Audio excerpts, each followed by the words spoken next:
Ready? The Subcommittee on Water, Wildlife, and Fisheries will come to order. Good morning, everyone.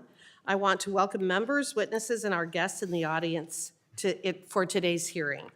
Without objection, the chair is authorized to declare a recess of the subcommittee at any time. Under Committee Rule 4F, any oral opening statements at hearings are limited to the chair and the ranking member.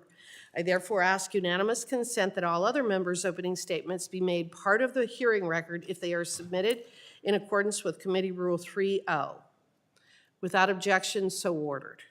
I also ask unanimous consent that the Congressman from Alaska, Mr. Begich, be allowed to participate in today's hearing. Without objection, so ordered. We are here today to consider 4 legislative measures. H.R. 5694, Alaska's Right to Ivory Sales and Tradition Act, or the Artist Act, sponsored by Representative Begich of Alaska.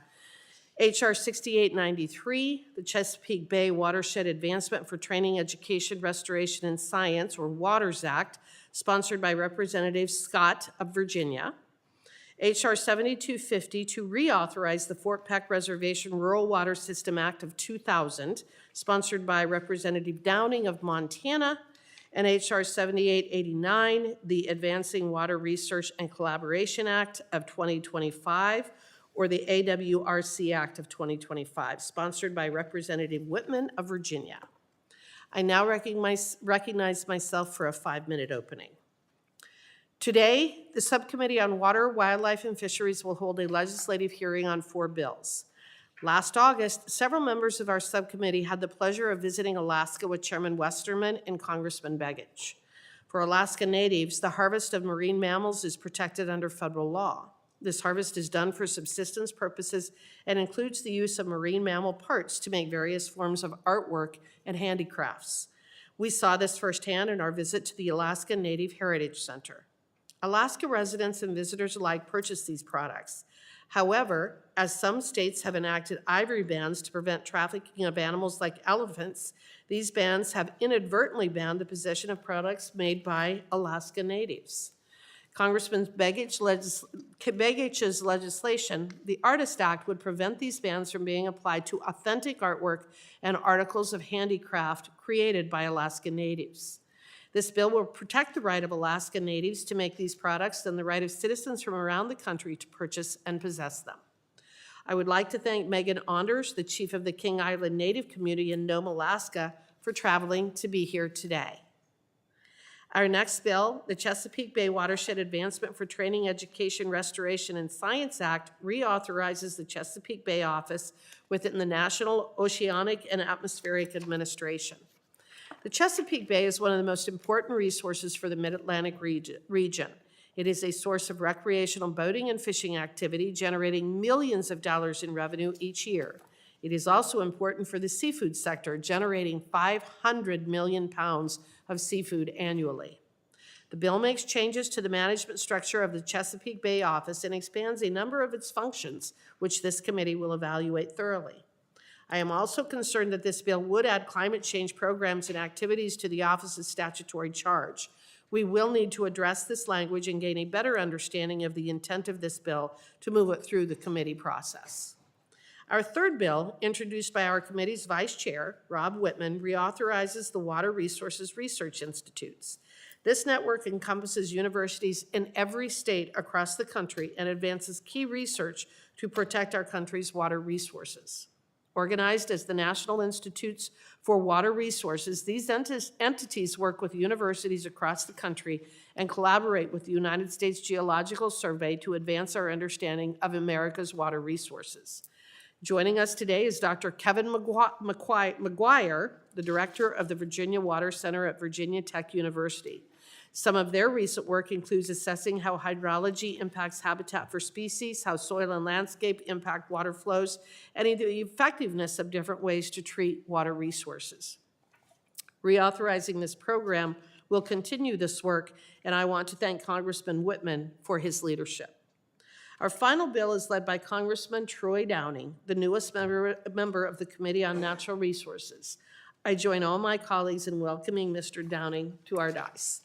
Congressman Downing's legislation extends the authorization of the Fort Peck Reservation Rural Water System to 2028. Extending this authorization allows ongoing construction and maintenance of the system to occur. This system, when completed, will deliver drinking water to more than 20 different communities. I appreciate Mr. Downing's work to support a project that will benefit so many people across Montana. With that, I want to thank our witnesses for being here, and I look forward to today's discussion. I now recognize Ranking Member Huffman for his opening statement. Thank you, Madam Chair. So our hearing today focuses on supporting programs that help communities, the private sector, and government agencies responsibly manage and utilize water resources for the benefit of people and the environment. It's a place where responsible collaborative action has to remain at the core of our work.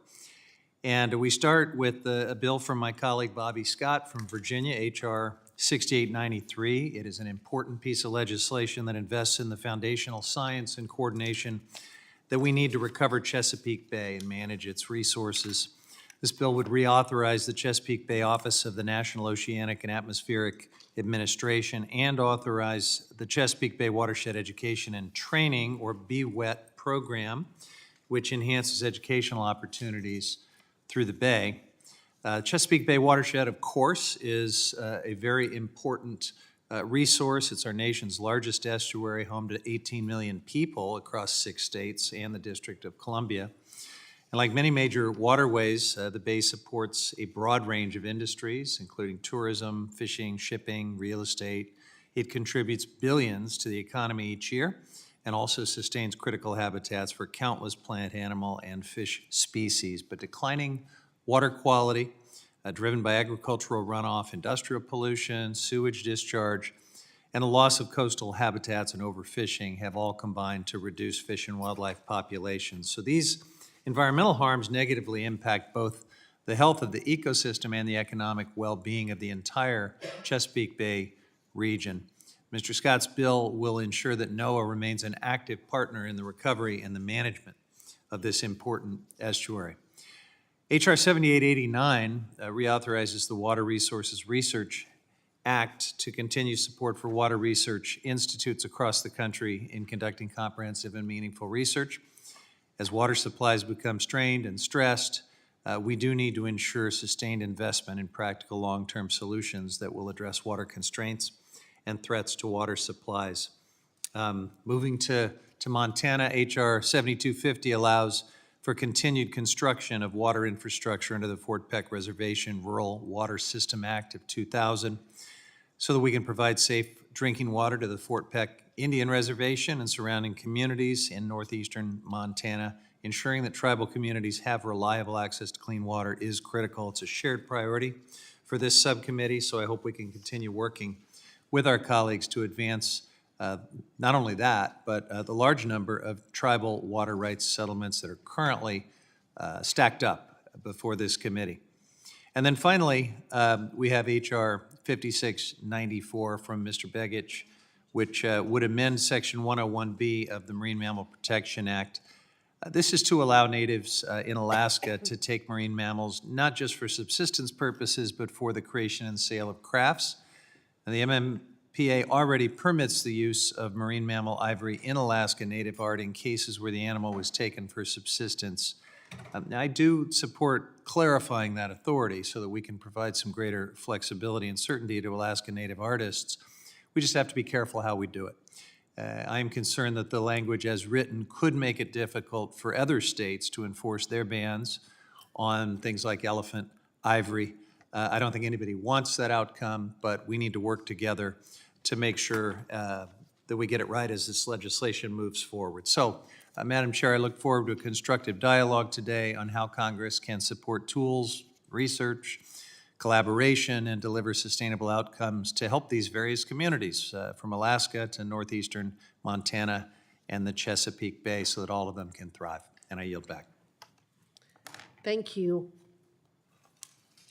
I will now introduce our first panel. As is typical with legislative hearings, the bill sponsors are recognized for 5 minutes each to discuss their bills. I now recognize Congressman Downing for 5 minutes.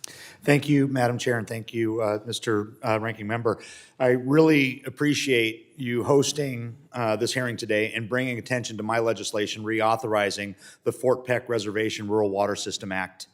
I also want to note that this is my first hearing as a member of the Waters, Wildlife, and Fisheries Subcommittee, and I am honored to be officially on board and really look forward to working with my colleagues on this subcommittee. The Fort Peck Dry Prairie Regional Water System is critical to rural and tribal communities in northeast Montana. This area of my district is both incredibly rural and incredibly dry. Modernizing efficient water infrastructure is essential for supporting the towns, the farms, and the tribes. In 2000, Congress passed the Fort Peck Reservation Rural Water System Act to directly address these needs and to provide federal support. This legislation authorized and funded a major water infrastructure partnership between the Assiniboine and the Sioux Rural Water Supply System of the Fort Peck Reservation and the Dry Prairie Rural Water System of Valley, Roosevelt, Sheridan, and Daniels County. In the ensuing 2.5 decades, the water systems have worked together to build over 3,000 miles of water pipeline, pumping stations, a treatment plant to service the area's 18,000 residents. The project is nearly complete with only 2 out of Dry Prairie's 23 pipeline phases in need of completion. My legislation, H.R. 7250, would extend the water system project's authorization by 2 years in order to ensure its completion. Without an authorization to build, which currently expires at the end of this year, the project would go unfinished. Notably, the project does not require any further federal appropriations. Reauthorization would provide the local partners with the resources that they need to complete this work that's already been allocated funds. H.R. 7250 will continue a critical infrastructure project that directly benefits rural and tribal communities. Moreover, passage of this bill will ensure this congressionally directed project will carry through to completion, ensuring taxpayer dollars are spent as they were initially intended. So I once again want to thank the subcommittee for highlighting this legislation today. I look forward to hearing from Chairman Rick Nick, who will share with you all the importance of Dry Prairie's partnership with the Fort Peck Reservation. And on that, I yield. So thank you. Thank you. I now recognize Congressman Scott for 5 minutes. Thank you, Madam Chair, Ranking Member Huffman, and other members of the committee. I want to thank you for inviting me to join today's hearing and to speak on the Chesapeake Bay Watershed Advancement for Training, Education, Restoration, and Science, or WATERS Act. And I want to thank Secretary Kurtz for testifying today on the importance of NOAA's Chesapeake Bay office and this legislation. The Chesapeake Bay is one of our nation's greatest treasures. The bay provides countless opportunities for communities throughout the watershed for both recreation and the region's local economies. Each year, the Chesapeake Bay provides more than $100 billion in economic value through fishing, commerce, tourism, and recreation. It is critical that we preserve the bay for future generations to continue benefiting from the wide array of resources it provides for the public. For the past 43 years, the federal government has committed, in partnership with the watershed states, to the Chesapeake Bay Program. The Chesapeake Bay Program has connected state and local governments and community partners with the expertise of federal agencies. This collaboration has culminated in science-based and effective solutions that have continuously improved the Bay. Without these partnerships, we would currently have a Chesapeake Bay much worse off than it is now. NOAA and the Chesapeake Bay office have served as one of the federal partners under the Chesapeake Bay program.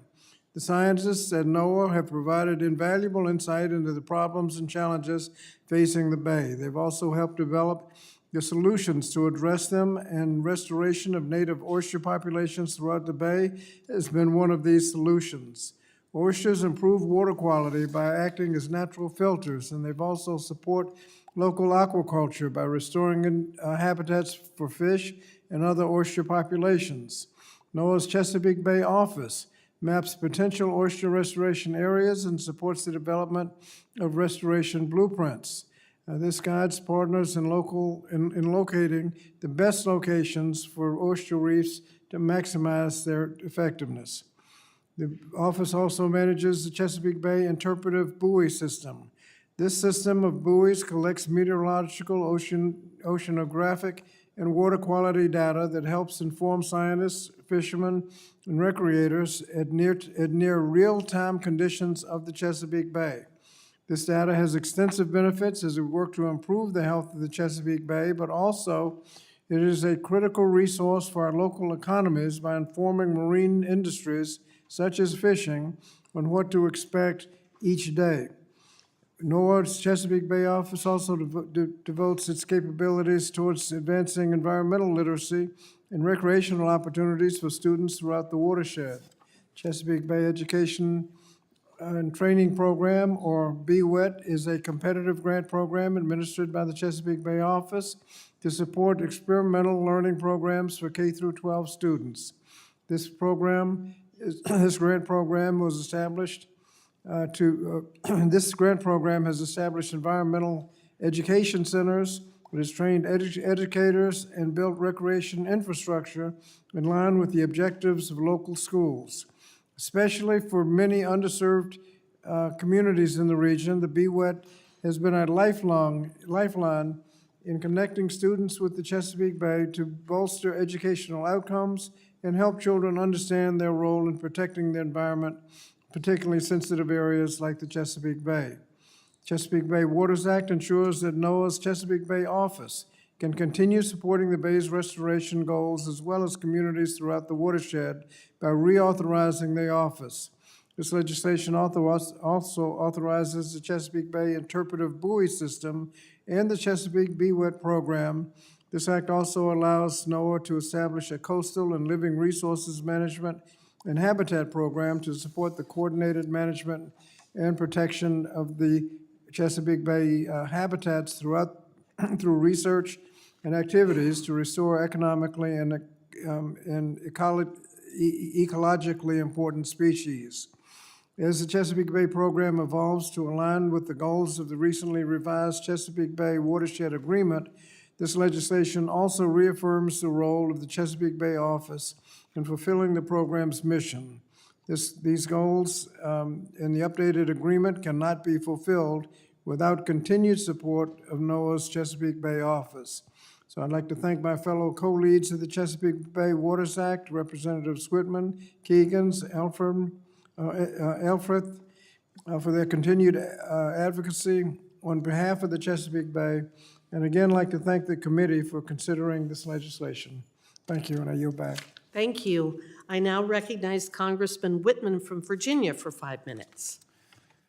Well, Madam Chair, thank you so much, and I'd like to thank my colleague, Mr. Scott, for his efforts there with the Waters Act, and then also for joining us in the Advancing Water Research and Collaboration Act here in 2025, or for 2025 here in 2026.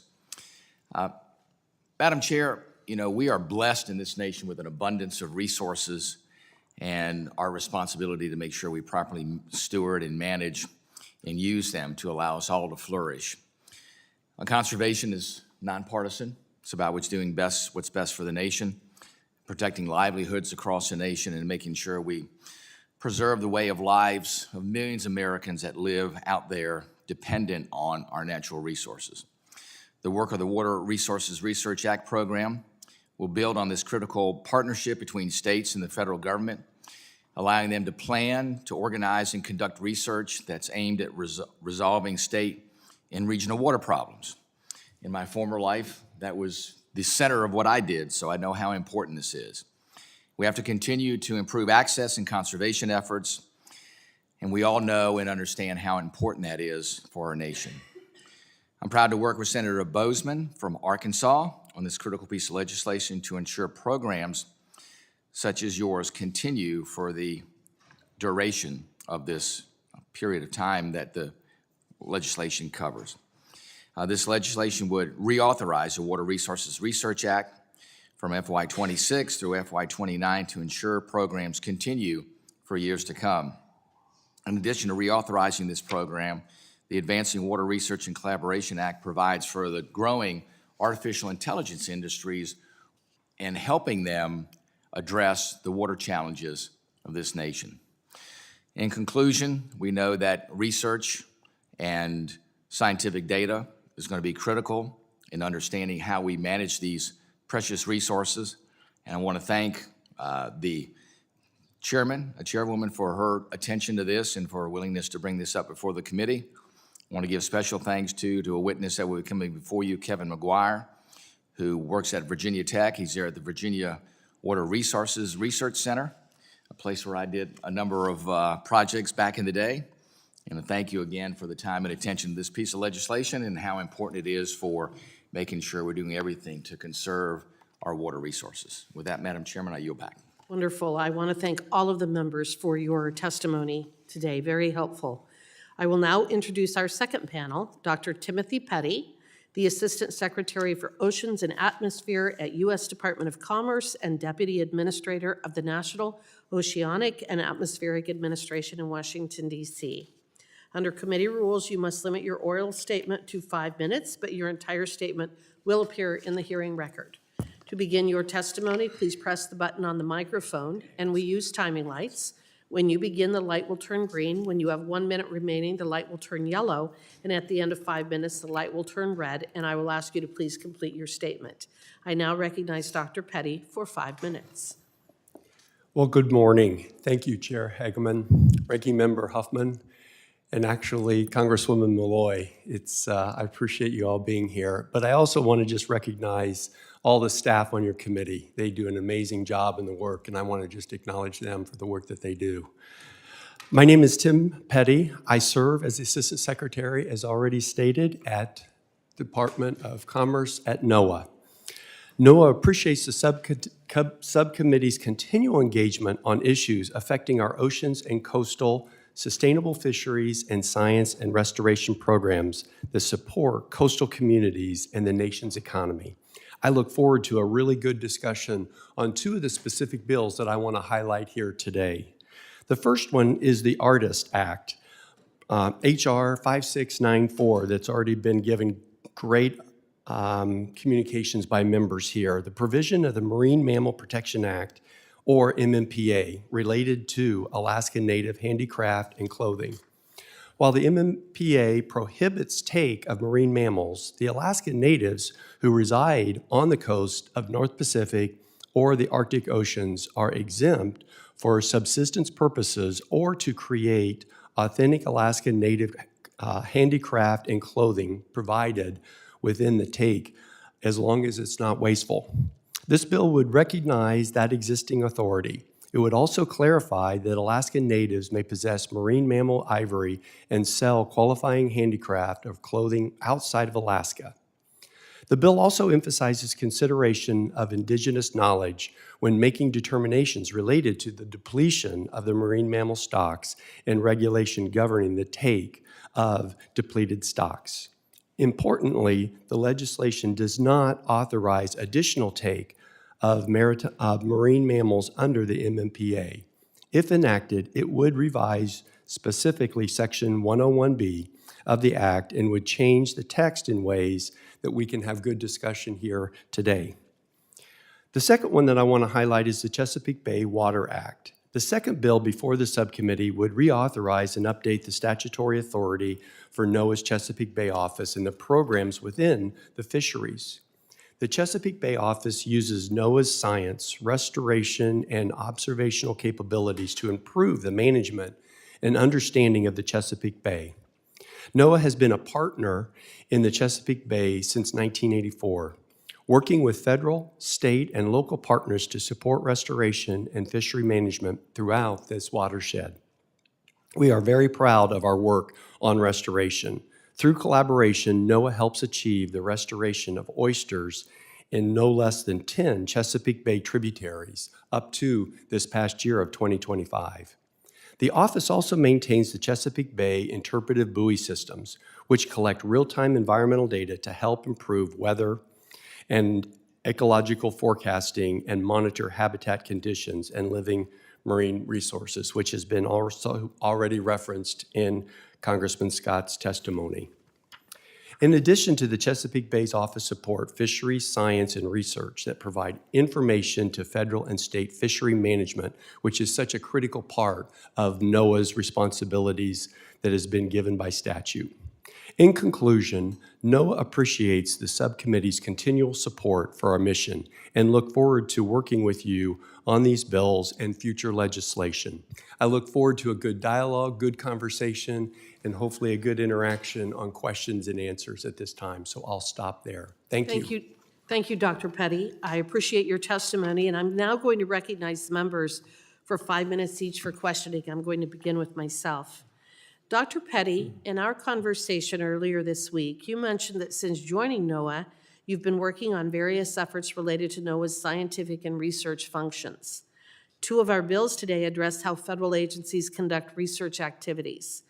Could you please share your vision of how NOAA can improve its scientific functions, including ways it can partner with other federal and non-federal partners?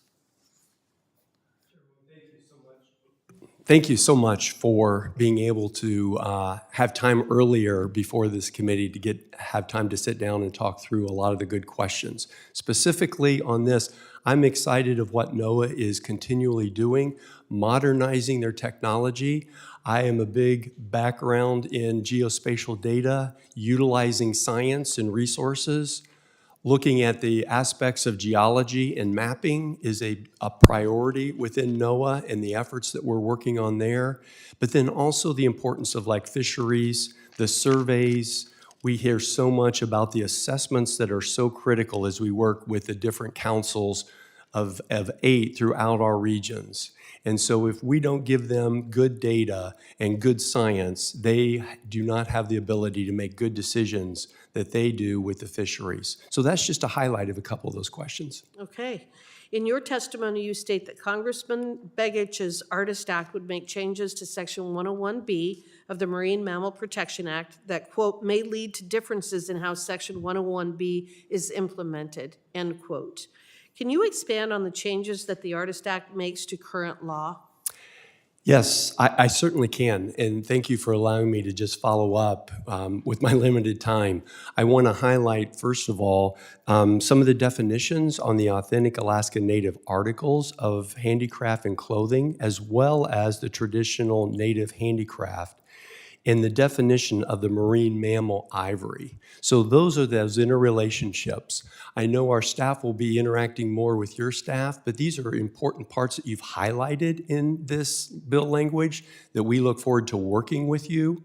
Another key part, just keeping within your ability to ask questions, is we don't believe that we're going to have any new regulatory requirements or oversights, so that aspect will be looking at moving this forward, and we look forward to just working on how we then deal with more of your state aspects of law enforcement in different states, how they actually engage the marine mammal ivory, which is then also different, and highlighting those areas. So those are just a few of the unique aspects that we look forward to continue interacting with your staff and with you on, and obviously key members of Native community. Okay, and I've got one last question, and that is, could you please expand on how H.R. 6893 would modify how the Chesapeake Bay office operates? Yes, and so that part of just some of the definitions and the clarity of reauthorization, because this would be then a new component of that statutory review. We look forward to working with your staff on those new aspects of the science, the relationship that we would work with on how we would collect that. Huge partnerships with the research institutes that work in those areas will be that next step, how we will engage and utilize the resources that Congress has given authorization as well as appropriations so that we can work with our partners in the state, in like the University of Maryland, who does a lot of work on oyster efforts. I've been to Horn Point already as a staffer on the Hill. And so looking forward to continue that building of those relationships. All right, thank you. That's all I have. I'm going to yield back my time, and now I'm going to call on Congressman Huffman for his 5 minutes of questioning. Thank you, and good morning, Dr. Petty. We appreciate you being here. I'm going to ask you about this March 16th notice from the Department of Interior and the Federal Register apparently convening what is known as the God Squad under the Endangered Species Act. to discuss whether to grant the oil and gas industry a sweeping exemption, an extraordinary exemption under the Endangered Species Act for offshore drilling in the Gulf of Mexico. Now, this committee, as you know, is referred to as the God Squad because it has this awesome responsibility.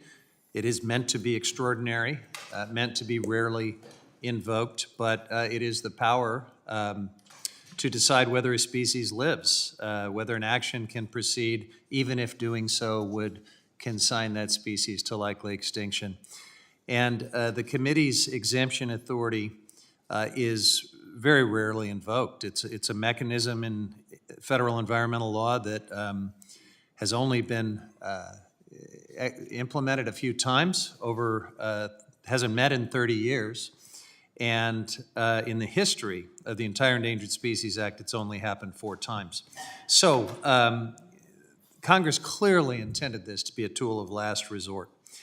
And there's a specific process that has to be followed. You can't just convene the God Squad and consign a species to extinction. It doesn't work that way. Under the ESA, the committee can only consider, the God Squad can only consider an exemption after either the Fish and Wildlife Service or NOAA has concluded through a consultation process that a proposed federal action is 1, likely to jeopardize the continued existence of a listed species, 2, that no reasonable and prudent alternatives would avoid jeopardy, and 3, that the application to the committee is submitted within 90 days of the conclusion of that consultation.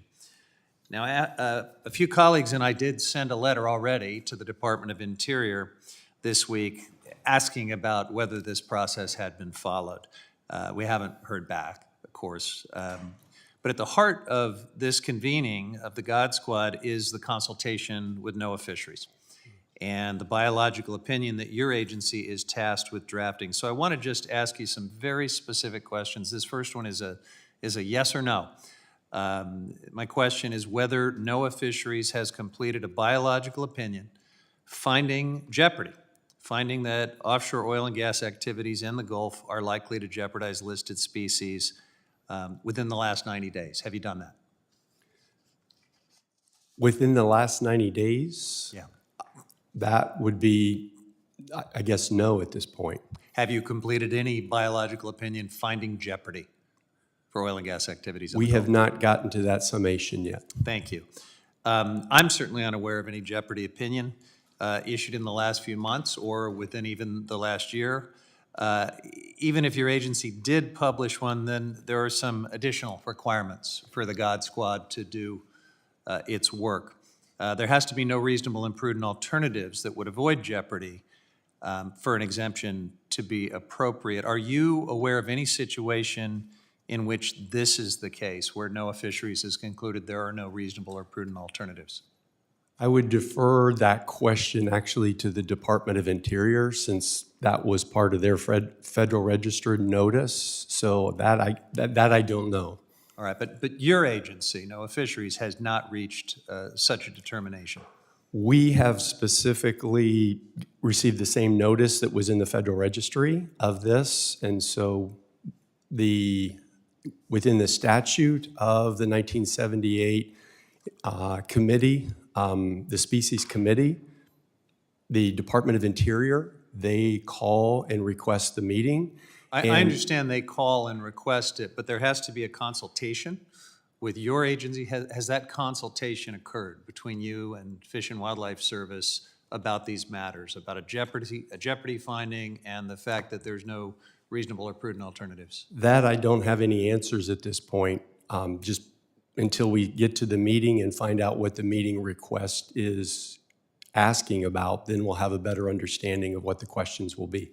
Right, but I think you would know if there had been a consultation in advance of this God Squad convening, and I'm hearing you say you're not aware of one. I am not aware. I don't sit on that panel, and so that would be, I'm the Assistant Secretary. I'm not the NOAA Administrator.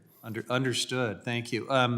Now, central to all of this is a court directive to NOAA Fisheries to assess and estimate the harms of oil spills and to come up with measures to avoid harm to the Rice's whales. That's from a 2024 court decision. You haven't completed that court directive, right? You have not issued that new biological opinion? That is correct. That will not be until a set date later for a final process. All right, lastly, you agree that the ESA is very clear in requiring that any convening of the God Squad has to be open to the public, right? That 1978 is very clear that it will be, my understanding is that it'll be an open hearing. All right, The thank chair, you, the Dr. chair now Petty. recognizes Ms. Malloy from Utah for 5 minutes of questioning. Thank you. Hi, Dr. Petty. I only have one question. Sure. My friend from Alaska introduced the Artist Act to protect Alaskan Natives' autonomy in their traditional practices. You indicated in your testimony that the Artist Act may alter how the Marine Mammal Protection Act is implemented. What can NOAA do to make sure that if this act passes, it's implemented in the spirit in which it's intended, which is protecting Native Alaskan traditional practices? Yes, that's a really good question, and it's important that, first of all, it's clear that within the MMPA that there's no modification or change to the Secretary's ability to make sure that we're protecting any species that is threatened or endangered. And so it allows, though, the subsistence for the Native Americans to have, Native Alaskans to have that ability to, as long as they carry out the full responsibility of using every part of any of the species that might have come into their possession, and that they can use that for clothing and material. Okay, thank you. I yield back. Thank you. Dr. Petty, I want to thank you for your testimony today and the members for their questions. The members of this committee may have some additional questions for the witness, and we will ask you to respond to those in writing. And while the clerk is resetting the table, I will introduce the witnesses to our third panel. Thank you. Thank you for being here. Dr. Kevin McGuire, Director of the Virginia Water Resources Research Center from Blacksburg, Virginia. Mr. Rick Nick, Chairman of the Board of Directors of Tri-Prairie Rural Water from Culbertson, Montana. Mr. Joshua Kurtz, Secretary of the Maryland Department of Natural Resources from Annapolis, Maryland. And Ms. Megan Onders, Chief of the King Island Native Community from Nome, Alaska. Under committee rules, you must limit your oral statements to 5 minutes, but your entire statement will appear in the hearing record. To begin your testimony, please press the button on the microphone, and we use timing lights. When you begin, the light will turn green. When you have 1 minute remaining, the light will turn yellow. And at the end of the 5 minutes, the light will turn red, and I will ask you to please complete your statement. I will also allow all witnesses to testify before member questioning. I now recognize Dr. McGuire for 5 minutes. Chair Hegman, Ranking Member Huffman, and members of the subcommittee, thank you for the opportunity to testify. My name is Kevin McGuire, Director of the Virginia Water Resources Research Center at Virginia Tech. I appear today on behalf of the National Institutes for Water Resources, NIWAR, the network of 54 water research institutes established by the Water Resources Research Act. I strongly support H.R. 7889 and urge this subcommittee to report it favorably. When President Johnson signed the Water Resources Research Act into law in 1964, he framed its purpose clearly: to ensure abundant, high-quality water for a growing nation by enlisting the intellectual power of universities and research institutes in a nationwide effort to conserve and utilize water resources for the common benefit. More than six decades later, this vision remains as urgent and relevant as ever. The Act established 3 enduring objectives that continue to guide the program today. 1, advancing new technologies and solutions through water research. 2, training the next generation of water scientists and engineers. And 3, fostering coordination and information sharing, translating research discoveries into practical benefits for communities, managers, and decision makers. The Water Resources Research Act program supports 54 institutes, 1 in each state, plus the District of Columbia, Puerto Rico, Virgin Islands, and Guam. In fiscal year 2025, the program provided $14.3 million in federal funding, matched dollar for dollar by state and local sources, effectively doubling federal investment.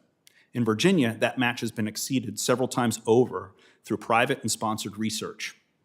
When scaled across 54 universities, this leveraging effect represents an enormous return on investment. For example, supporting more than 388 students, mostly graduate students, and 245 research projects in our last reporting year. 3 priorities deserve particular attention. First, PFAS contamination. Per- and polyfluoroalkyl substances, forever chemicals, are among the most urgent water challenges the nation faces. Institutes in Arkansas, Indiana, Kansas, Oregon, and Virginia, among others, are leading multi-year research on these forever chemicals, understanding their transport, health effects, and cost-effective remediation. Second, water, energy, nexus, and artificial intelligence. The growth of AI data centers is creating new substantial demands on water supplies. NIWAR has established a Water and AI Committee to address these needs, and H.R. 7889's additional language in the statute codifies that work as a recognized national research priority. Third, workforce development. The 388 students we supported last year are future water scientists, engineers, and managers who will ensure that water systems remain safe, reliable, and adaptable. This pipeline requires the sustained university-based program provided by the Water Resources Research Act. I commend Congressman Wittman and Congresswoman Brownlee for their bipartisan leadership on this bill. It makes 3 necessary changes. First, it reauthorizes the program through fiscal year 2029. Authorization lapsed at the end of fiscal year 2025, creating real uncertainty for hiring, graduate student commitments, multi-year research planning, and a 4-year window provides the stability the network needs. Second, it updates the appropriation ceiling from $15 million to $16 million. This is not new spending. Congress has already appropriated $15.5 million in fiscal year 2024 and $16 million in fiscal year 2026. This simply aligns the statute with reality. With the 1-to-1 match, that $16 million means at least $32 million annually directed toward state water research. Third, AI language is an addition that's modest in text but significant in signal, legitimizing collaboration and with technology industry partners and directing competitive grant investments toward one of the most consequential water challenges of the coming decade. Water challenges of the next decade will not wait. Clean water for drinking, agriculture, industry, and communities depend on the kind of sustained university-based, federally partnered research that the Water Resources Research Act has supported for more than 60 years. Thank you, Chair Hegman, members of the subcommittee, for your time. I am pleased to answer any questions you may have. Thank you very much. I now recognize Mr. Nick for 5 minutes.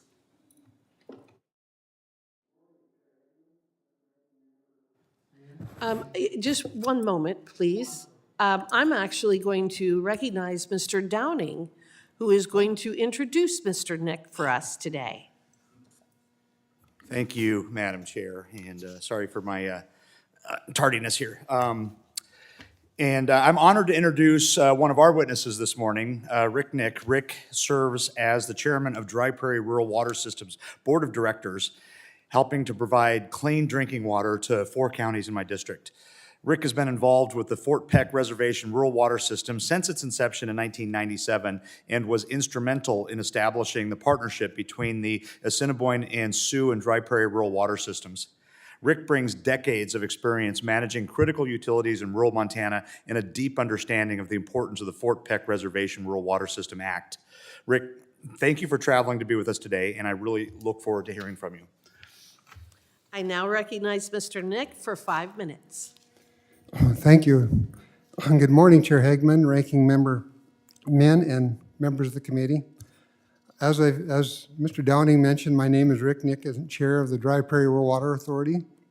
I want to thank you for this opportunity to testify today on the need to extend the authorization for the Fort Peck Reservation Rural Water System from December 2026 to December 2028. I'm here on behalf of the Dry Prairie Rural Water System and our friends and neighbors, the Assiniboine Sioux Rural Water Supply System. I would also like to thank the Assiniboine Sioux tribes for providing the great leadership they have over the years, the many years that we've worked on this project. Our project was authorized by Congress in 2000 to deliver safe, reliable drinking water to the Fort Peck Indian Reservation and the surrounding communities in rural northeast Montana. I'd also like to thank Congressman Downing for recognizing the issue that faced us with the contract extension and introducing H.R. 7250 to solve that issue. This, I might note that this does not increase any appropriations or need any appropriations to finish the project on time. The project also includes intake facilities located on the Fort Peck Reservation. Those treatment facilities and intake and common systems serve water to the dry prairie service areas. There's 3,200 miles of pipeline included in this system, and that serves 9,100 square miles of ground. Our project has made tremendous progress, but it has required prior extensions to get to the completion, one in 2015 and one in 2020, primarily because annual appropriations were not sufficient to complete our project, along with the other 4 rural water systems in the Bureau of Reclamation's water projects. About a decade ago, Congress recognized this issue and created the Rural Water Program within the Bureau of Reclamation and increased the budget to fund these important projects. This accelerated the construction significantly and allows them to be completed in a timely manner. We were scheduled to finish by the end of this 2026 construction season until COVID-19 hit. The pandemic dramatically increased the costs of materials used in this project.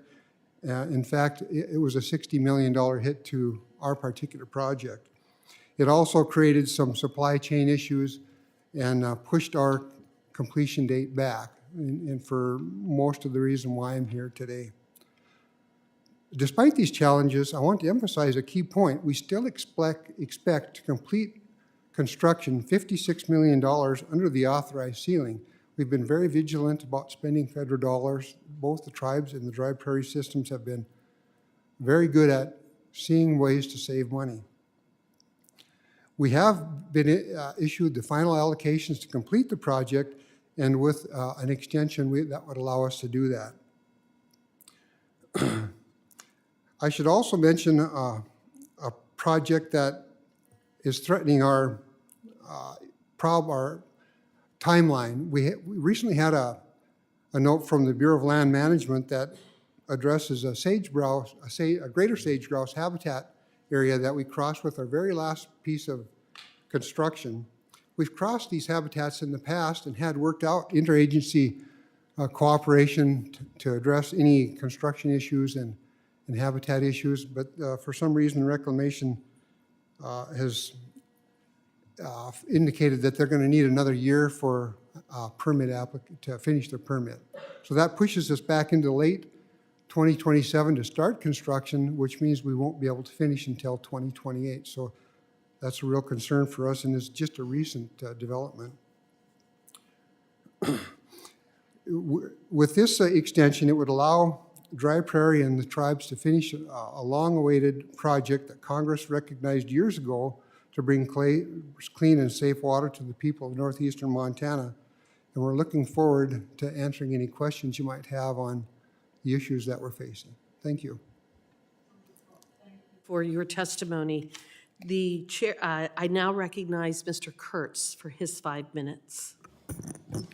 Thank you, Chairwoman Hageman, Ranking Member Min, and members of the subcommittee for the opportunity to testify today.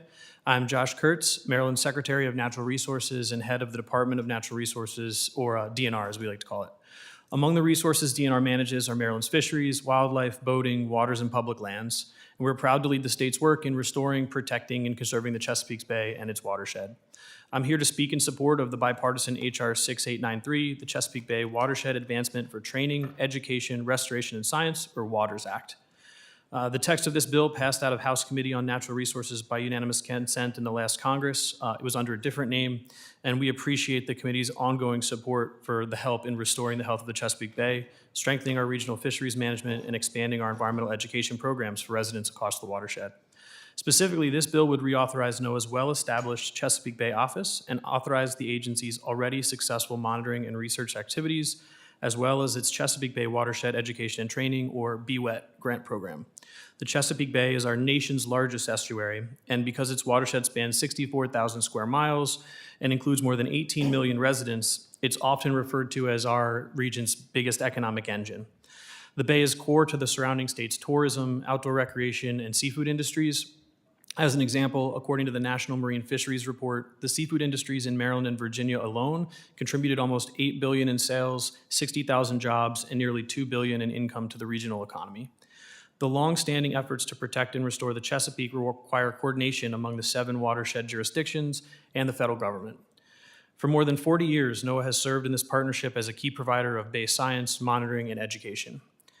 NOAA's Chesapeake Bay office is the main coordinating body for research and restoration efforts within the bay's waters and coastal areas. The agency provides vital scientific research and data for these efforts while also supporting habitat restoration projects and training the next generation of stewards. The Waters Act would reauthorize this critical office, providing certainty and stability so that it can better serve as the agency's primary representative in the Bay watershed. First, reauthorizing the office would ensure that it remains the hub of all NOAA's Chesapeake programs and support collaboration across the Bay Partnership. Second, the bill would bolster the Chesapeake Bay interpretive buoy system that monitors meteorological, oceanographic, and water quality data in real time. A key part of this is that it makes it accessible in real time to researchers, boaters, and the public, provides really important information for safety. Third, the bill would statutorily authorize the BWET program and centralize its administration within the Bay office. For decades, BWET has provided teacher training and hands-on environmental education experiences, known as meaningful watershed education experiences, to teach young people how they and their actions impact the Chesapeake. I myself was actually the recipient of a meaningful watershed experience when I was in school, and while not everyone who participates in the program becomes a Secretary of Natural Resources, they do develop a more comprehensive, real-world understanding of how they can steward the environment around them.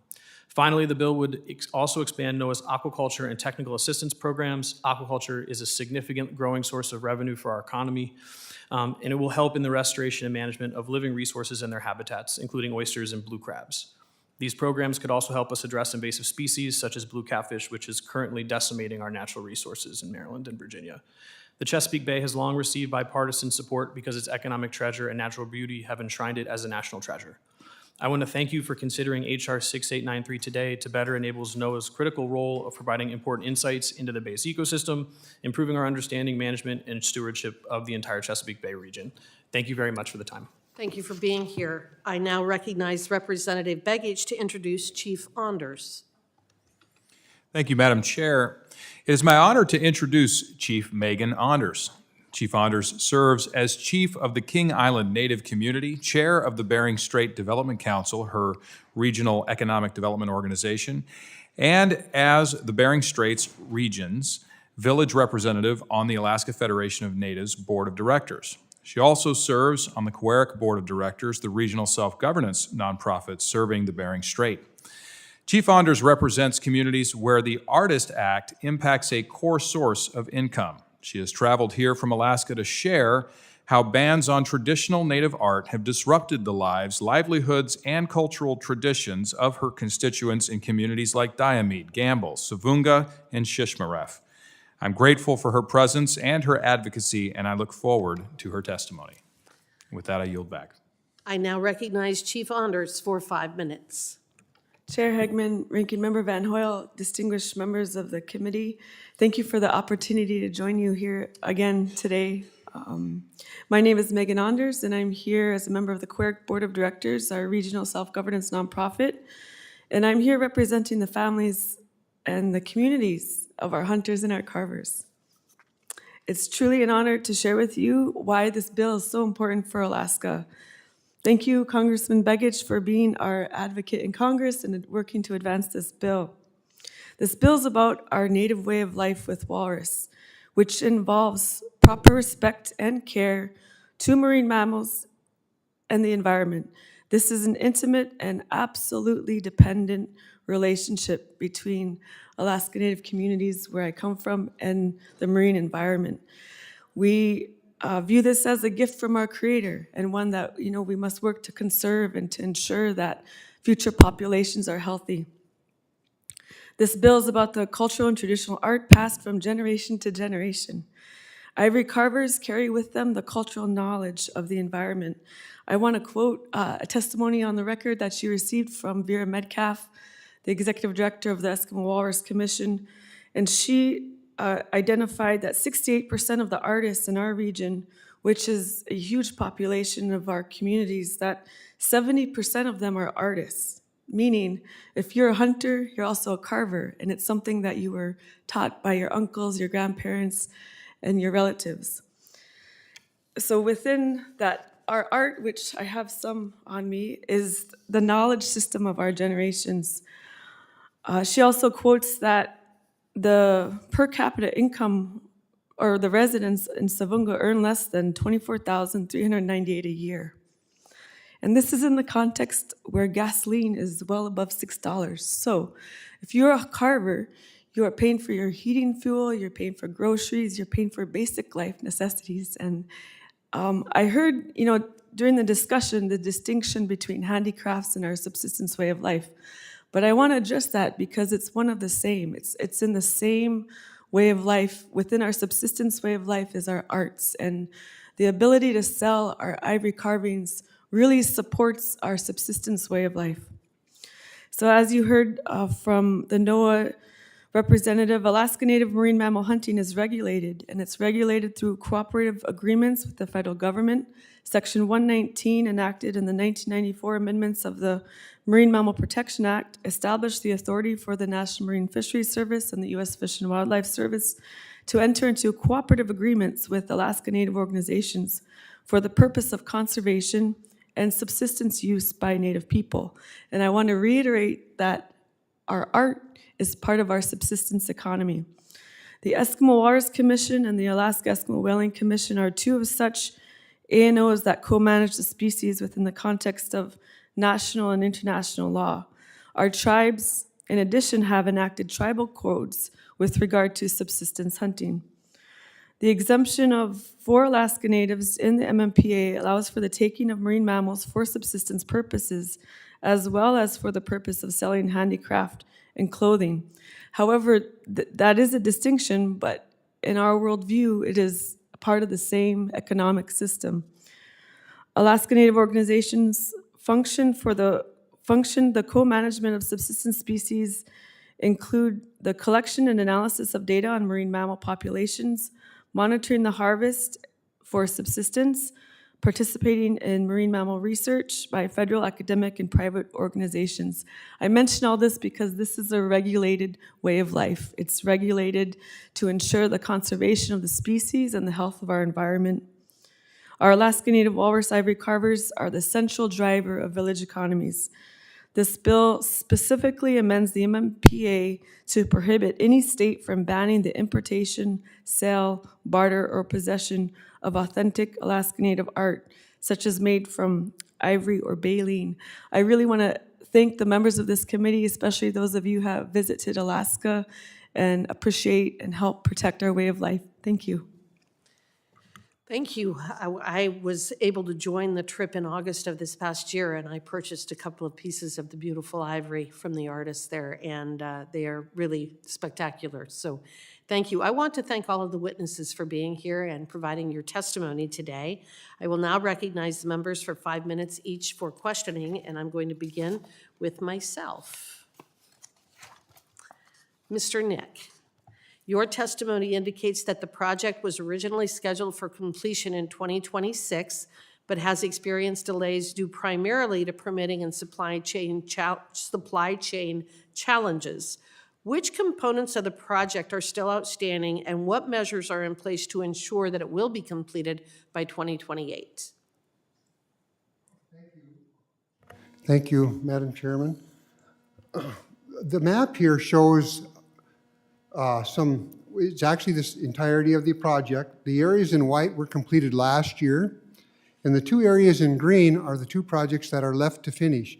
Now, the top one, those contracts have been let. So we're waiting to start construction any day now on that project. So that one's is safe. The one in the lower left, that's the one where we're waiting for the permit. The engineering documents are all done. The bid packages are ready to go out to bid, but we can't do that until we get the permit from Bureau of Land Management. So once that permit's issued, that project will take about 1 year to complete. But when I say 1 year, that actually means 2 fiscal years, because we can't start construction until after the nesting season of the greater sage grouse. So that would stretch us into 2028 to finish that. So do you know what the delay is with the BLM in terms of providing you with a permit for the sage grouse situation? No, I don't actually. It was a recent development, so it took us by surprise. We've had these permits in the past. We've worked out interagency agreements and provided the construction methods that were acceptable to everybody involved. And so we assumed that this is just another boilerplate construction sector, but the Bureau of Land Management, for some reason, has some reservations about this particular project. So we have meetings scheduled with them in the coming weeks, and we hope we can work those issues out so we don't get pushed out even later. So with the BLM, is this a known area for sage grouse? Yes, that entire western seaboard is sage grouse habitat. So we've crossed through these areas a number of times, these habitat areas. When was the BLM letter sent to you? I don't know the exact date, but I'm guessing it was just about 2 weeks ago, maybe 2.5 weeks ago. Okay, all right, so very recent. Yes. The project currently supplies safe drinking water to over 18,000 people in northeastern Montana, including the Fort Peck Indian Reservation. What other benefits are expected once this project is complete? Well, one of the great benefits is the health aspects of the system. The water in this entire area was not very good. In fact, there was some really terrible water in the Fort Peck Indian Reservation. There's an area in the middle that's kind of a long finger of red. That was saltwater contamination from the oil industry. There's some areas, a number of areas in this system that you had to boil the water to drink it. So the health benefits are the number one. Well, Dr. McGuire, I'm going to turn to you next. In the West, water is not just a resource, it's essential for survival. And informed decision-making regarding our water resources, both in the West and across the country, begins with comprehensive and rigorous research. How is the Water Resources Research Act program uniquely poised to tackle both state-specific and nationwide water issues? Thank you for the question, Chair. That was, there's a longstanding saying in water management that all water issues are local. So even within a single state, water challenges vary widely depending on geography, climate, land use, infrastructure, and community needs. So the topics, the research topics, are sort of as varied as the state's landscapes and communities. And one of the things that we do that's unique is that each of the states runs a grant program to fund the research. And a lot of the states, we have advisory boards that advise us on those topics. So the topics are very specific to even regions within states, and they vary quite a bit. So the western states may prioritize very different things than some of the eastern states. And in some cases, the priorities are very similar. PFAS issue is one that sort of crosses. Right. Harmful algal blooms is another one that we see in states like Wyoming, and we have issues with that in Virginia. And our center in Virginia has worked on that issue as well. Okay, well, thank you. I appreciate your testimony again. I am now going to call on the gentlewoman from Utah, Ms. Malloy, for 5 minutes of questioning. Thank you, Madam Chair. Chief Anders, I'd like to start with you. You talked about how carving helps these families in areas where they have a hard time affording groceries and heating fuel. Can you talk about what the income would look like in those communities if carving or selling carvings is further restricted? That's a very depressing thought to imagine that we wouldn't be able to feed our families or pay for the heating bills. That's how essential it is in our communities. Ivory carving is culturally informed employment, meaning you have the knowledge system from our ancestors of our way of life on the ocean, and it's a job. This is a job that our young people can do in our communities, in our environment, and it's just that important. I hate to deduce that, but it's a jobs bill. The Artist Act is a jobs bill. Thank you. So I have a follow-up question to that. How important how dependent are those jobs, I guess, is what I'm trying to ask, on business with the lower 48? We have increasingly amount of tourists that come to our region. Tourism is a huge, cruise, people on cruises that are going through the Northwest Passage that come through Nome. And we set up arts and crafts booths for tourists to purchase. However, they come to the artists and they say, I'm not allowed to buy this. This is a banned product, which we know is not the case. However, this scenario has created misinformed consumers. So this would go a long way in ensuring that those who come to our region, those that come to Alaska, understand that this is something they can participate and purchase and frankly honor our way of life and our culture. Thanks. Okay, thank you. Last question for you, I promise. Are you worried about any specific ways that NOAA or another federal agency might implement this act that could create additional burdens for tribal members? I'm not worried. We have, through our co-management structures, we have created really strong partnerships with scientists, partnerships with managers. And I will say that has not always been the case. It has been, a relationship in the making. And I feel strong enough in that relationship through our co-management agreements. There's respect and there's a foundation of respect that I have no fear. I do fear if this bill doesn't pass Congress. So thank you. Okay, thank you. Mr. Nick, I have a couple of questions for you. Listening to your story, it's frustrating how hard it is for local projects to get built when there's a federal nexus and how much permitting has to be done. It's been 26 years, right, since your project was first authorized? Yes. And so given that long process, what's your perspective today on the effectiveness of federal-local partnerships in building infrastructure in rural areas? Well, I think the important part is to realize that regional water systems such as this one, there was small water districts since the beginning of time practically, but regional systems are relatively new to Congress. And I think it's taken a while for Congress to recognize some of these big infrastructure projects. It takes a tremendous amount of cooperation between communities, tribals, entities, and any local farmers and community members to get these projects done. And it's a real commitment because they're not build the whole thing next year. There's 3,200 miles of pipeline in this particular project. You can't do that in 1 or 2 construction seasons. It takes multi-years, so it takes a real commitment by communities to tackle this. And I think Congress has stepped up to the plate now with their funding of the reclamation's rural water system. Would you say the commitment of the federal agencies you have to work with is working well? For the most part, yes. Good. Reclamation's been a fantastic partner over the years, and Corps of Engineers has been real good to us, and Bureau of Land Management has been great to work with until this one surprise. But I think we can work through these. We just have to figure out what their concern is. Great, that's great to hear. I see that I'm out of time, so I will yield back. I now call on the gentleman from Montana, Mr. Downing. Thank you, Madam Chair. Thank you to the witnesses for being here. Really appreciate this. I'm going to start with Mr. Nick here. In your testimony, you outlined the vast scope of the Fort Peck Reservation Water Systems Project, which you noted covers an area 1/5 the size of the state of Arkansas.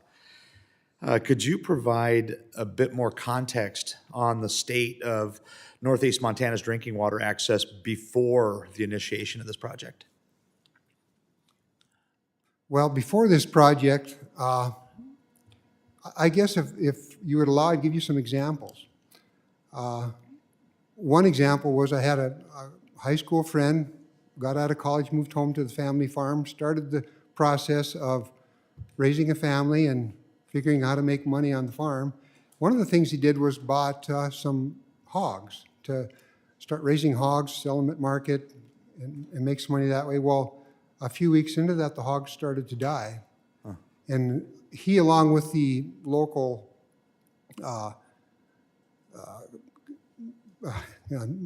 lost the word now, but anyways, they figured out that the problem was the drinking water. The drinking water was high in nitrates. And after he sent the sample in and they realized that's what was killing hogs, they started looking in the rest of the system. The map's not up right now, but that problem existed in a large portion of the service area. Another issue was the amount of iron in the system. Many of those systems in the northern tiers, the iron was so high that you couldn't hardly use it for domestic purposes, that you couldn't wash clothes with it. So another issue was the dryness of the area. Dry prairie rural water was named that for a reason. That's an arid area with a lot of cattle. Well, the cattle are a lot healthier now than they were. We do serve water to livestock taps. That's made a big difference. And there's also a number of fire hydrants in that service territory. So that's helped us with wildfire fighting. Thank you for that. Moving on, I'm going to expand a little bit on what Representative Malloy was talking about with federal agencies. And I'm just going to ask, how has the Bureau of Reclamation supported Dry Prairie's efforts to develop this project across such a huge area? Well, the Reclamation provides oversight and engineering help.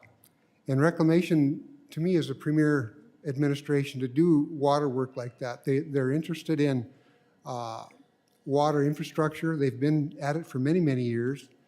And they provide great leadership to us through tough times. A good example would be the COVID-19 pandemic. We saw inflation rates go from 2% to 18%. Reclamation was forced to go back to the drawing board and cost indexed those issues in order for us to complete the project under the Congress's ceiling. Well, thank you. Moving on to the tribal partnership, but how have you fostered effective cooperation with the Assiniboine and Sioux tribal water systems to carry out this project? Well, early on, the Fort Peck tribes recognized the need to include the off-reservation systems, the communities off the reservation. And to start out with, the Dry Prairie system dealt directly with the Tribal Executive Board. Well, the Tribal Executive Board realized early on that there was too many politics between the off-reservation and the on-reservation. So in a great move, the Tribal Executive Board developed a water commission that administers the water system on the reservation, and that commission serves as a buffer between the off-reservation and the on-reservation systems, and it's worked fantastically. It was a great idea by the Tribal Executive Board, and it's solved a lot of issues. And do you have any advice on how to best structure these infrastructure projects between tribal and non-tribal entities? My advice would be to have, like I mentioned, commissions to work together on and off the reservation, not directly with, for example, a community. The Tribal Executive Board wouldn't want to work directly with the community that's getting water from the system. So the commission works with a commission developed from the off-reservation systems. And I think that system works. It's a model I think that other systems could benefit from. Great. Well, thank you very much for these answers. And I really appreciate you traveling here to DC this week and bringing attention to Northeast Montana's water needs and infrastructure development. Really appreciate it. And on that, Madam Chair, I yield. Thank you. The chair now recognizes the gentle lady from Maryland, Ms. Elfreth. Thank you very much, Madam Chair. Folks, I'm so sorry we had a dueling markup this morning at the same time as this, and so my remarks are a little bit off. I'm going to just kind of wing it, Madam Chair. I was supposed to introduce my constituent, my good friend, Secretary of Natural Resources for the state of Maryland, Secretary Kurtz, who I am told did a wonderful job, so thank you for being here, making the long commute all the way from Annapolis for this. I greatly, greatly appreciate it. And I just want to echo his sentiments on HR 6893, the reauthorization of the Chesapeake Bay program, which is not new for this committee. We're in our 43rd year of this work. But I think what makes it truly different and magical is this effort started 43 years ago with the simple notion that we need to all work together. It's not just the state governments alone or the national or federal government or local governments. It's everybody pulling in the same direction to protect and preserve our greatest natural resource in Maryland, Virginia, which is the Chesapeake Bay. And so I know this is every 2 years we reauthorize this bill, but it's a moment I hope I can use to highlight the bipartisan nature of this work. And I want to thank the lead sponsor, Representative Scott from Virginia, as well as Representatives Wittman and Kiggins for their work on this. Secretary Kurtz has led the way in some really innovative stuff. It's hard to be innovative after 43 years of restoration work, but what I love about his approach to leadership and our work together back when I was in the State House and now that I'm in Congress is taking all the good and the bad and the ugly of what we've learned, what we've done well, and most importantly, I think you'll appreciate this, Madam Chair, what we haven't done well in 43 years, and what are we going to do about it?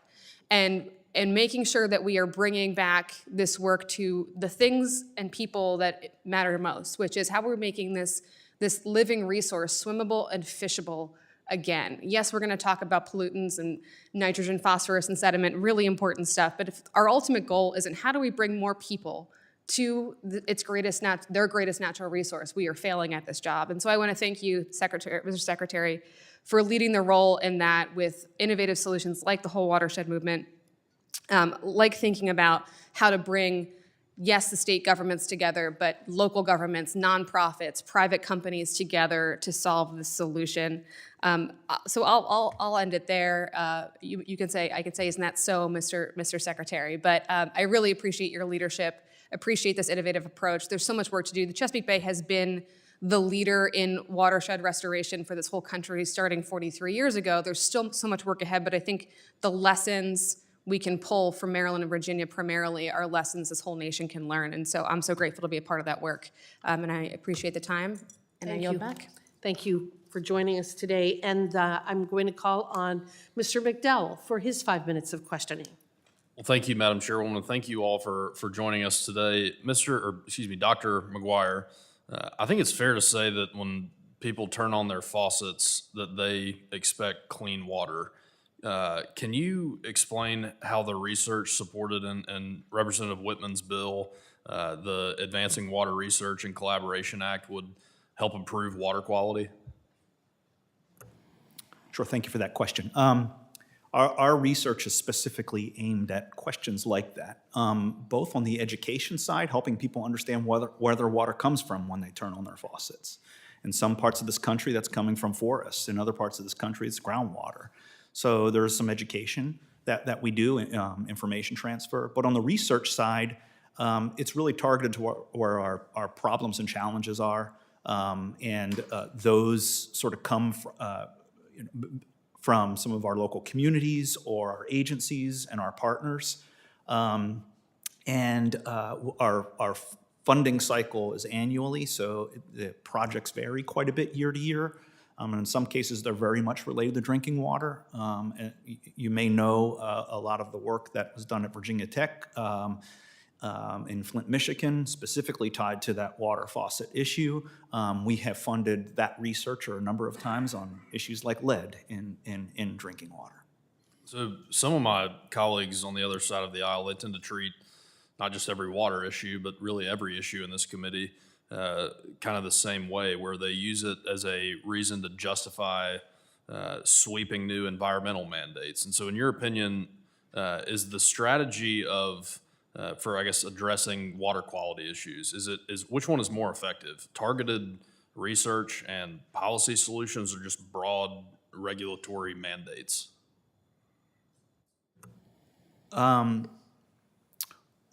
I think where there are questions and we need more information, the research is important so that we can develop the right policies. And I think that's really what our program focuses on, is trying to bring data to some of the problems so that we can make informed decisions. And we're not policymakers, but we try to provide that information. I always make it very clear when I visit congressional offices that we're here for you.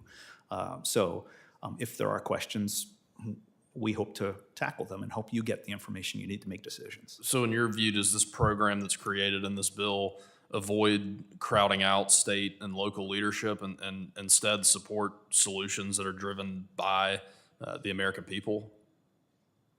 If I understand the question correctly, yes. the solutions are for our communities. One of the things that we do quite a bit is partner with our cooperative extension colleagues. So we're engaging with communities directly. We do that on our own, but in many cases, cooperative extension, they're much more connected. And since the water institutes are almost all co-located at the land-grant universities, many of us partner with cooperative extension in doing that. So why should taxpayers in rural North Carolina trust that funding research institutes and universities will actually benefit them and not just expand administrative overhead? I mean, I'm genuinely asking because I want to be able to explain this to folks back home that, in a way that makes sense to them. Yeah, so Western Carolina is a great example of how we mobilize really related to events and specific issues. Tropical Storm Helene caused a variety of water-related issues. We provided information real time, our centers and institutes, when communities had questions. We have now been helping on sort of resilience building in the communities. So I think that those issues that your constituents may have questions about, that's exactly what we want to help with. And I think that having a state institutes program where we're sort of boots on the ground in the region, in the states, we can more directly connect with those. You kind of touched on this already, but speaking from your own experience, what is a concrete example of a scenario where research funding proved to be a very good return on investment?